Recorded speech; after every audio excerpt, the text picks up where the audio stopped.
Assalamualaikum warahmatullahi wabarakatuh. Hai teman-teman, perkenalkan saya Femilia Putri dari kampus UIN Al-Azhar Lubuk Linggau, Prodi PGMI semester 4.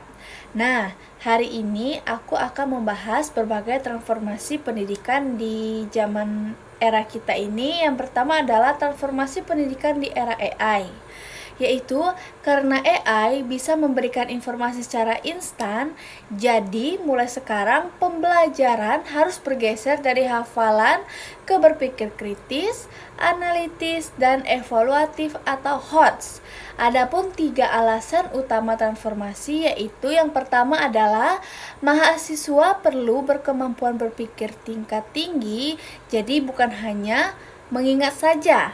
Dan yang kedua adalah kurikulum harus update selama dengan AI dan kebutuhan dunia kerja.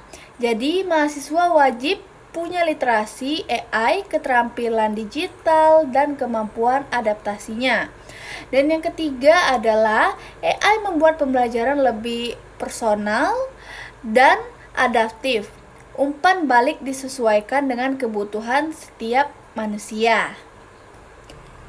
Dan selanjutnya adalah transformasi digital di era pendidikan. Yang pertama adalah pergeseran dari tatap muka ke online dan hybrid. Dan yang kedua adalah akses global, yaitu sumber belajar dari seluruh dunia terbuka luas. Dan yang ketiga adalah tantangan. Guru dan siswa harus mau mengikuti perkembangan teknologi. Jadi, jika kita ketinggalan apa itu perkembangan teknologi, maka kita akan ketinggalan jauh juga tentang perkembangan yang ada di dunia global ini. Lalu yang ketiga adalah inklusi dan kesetaraan dalam pendidikan global, yaitu masih ada kesenjangan digital di berbagai wilayah Indonesia, yaitu solusinya ada akses setara, hindari diskriminasi ekonomis ataupun geografis. Dan yang kedua adalah peran di literasi digital, bisa memperpendek jarak antara kelompok masyarakat lewat akses ilmu. Dan yang keempat adalah upaya nasional dan manfaat literasi digital. Yang pertama adalah upaya Kominfo, karena sejak 2017 yang lalu sudah melatih 24,8 juta orang dan menjangkau 142 jejaring komunitas. Fokusnya adalah kecakapan digital, cegah konten negatif, dan keamanan data. Lalu manfaatnya adalah satu, meningkatkan kompetensi karena tenaga kerja siap menghadapi ekonomi digital.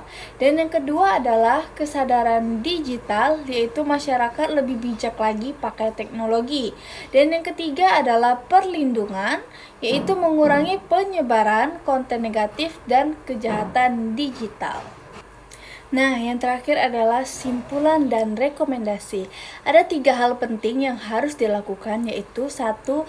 Kolaborasi. Semua pihak bersinergi bangun literasi digital inklusif.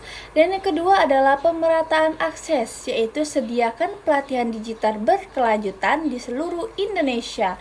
Dan yang ketiga adalah ruang digital positif. Ciptakan lingkungan digital yang edukatif dan menyenangkan.